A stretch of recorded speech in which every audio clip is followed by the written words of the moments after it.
welcome to Our Story Got Melody, and welcome to the third episode of African Languages in Guyanese Creolese.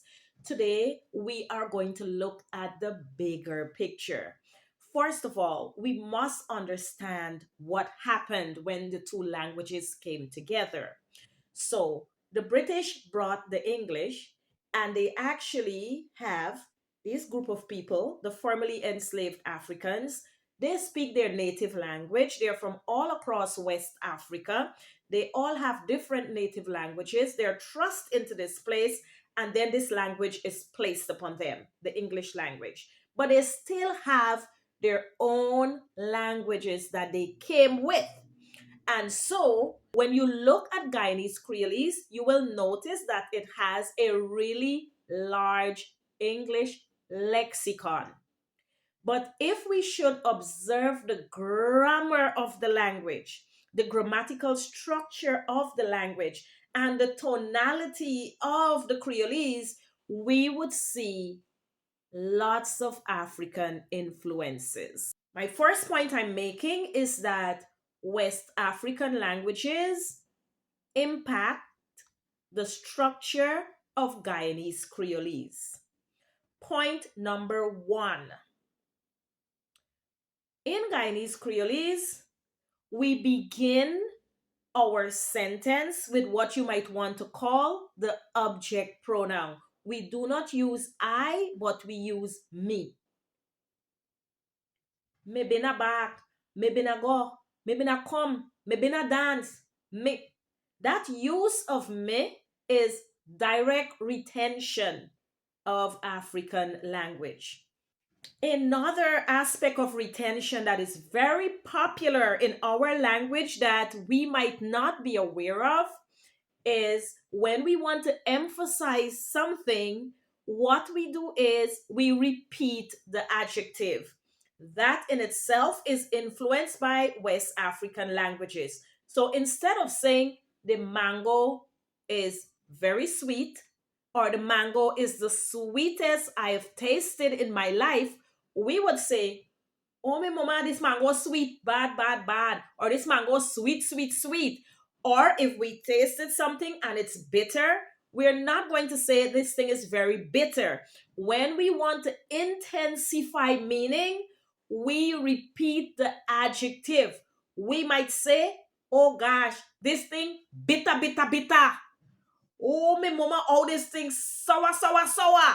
So that repetition there is also an impact or the influence of African languages that is not seen in English.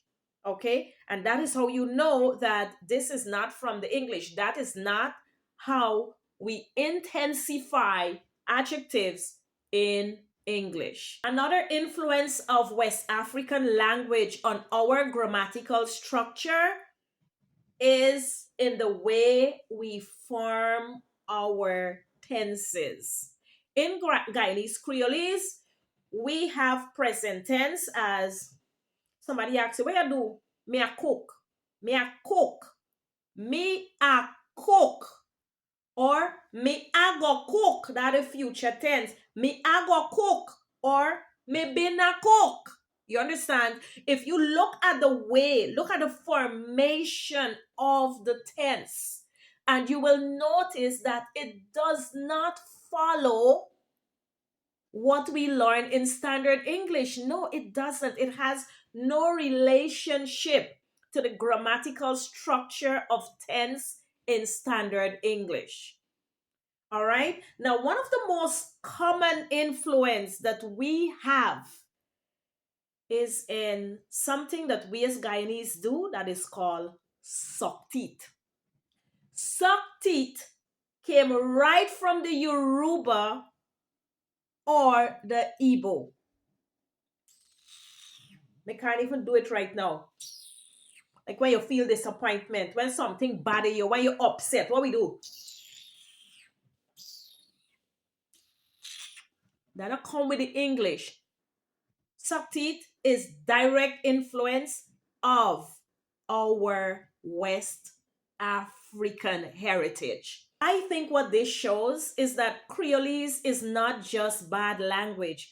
It actually shows our ancestors' ability to take a very difficult situation that they were placed in, to take a language that they did not know, and to find a way to simplify this language so that they could manage it, even though they were living in dire condition.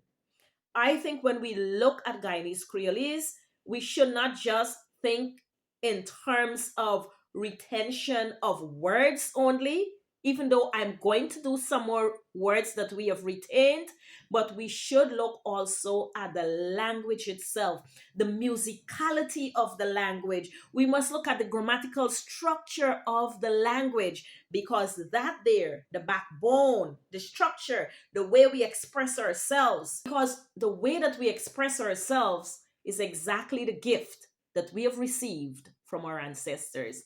Thank you for watching the third episode of African Languages in Guyanese Creolese. Ta-ta!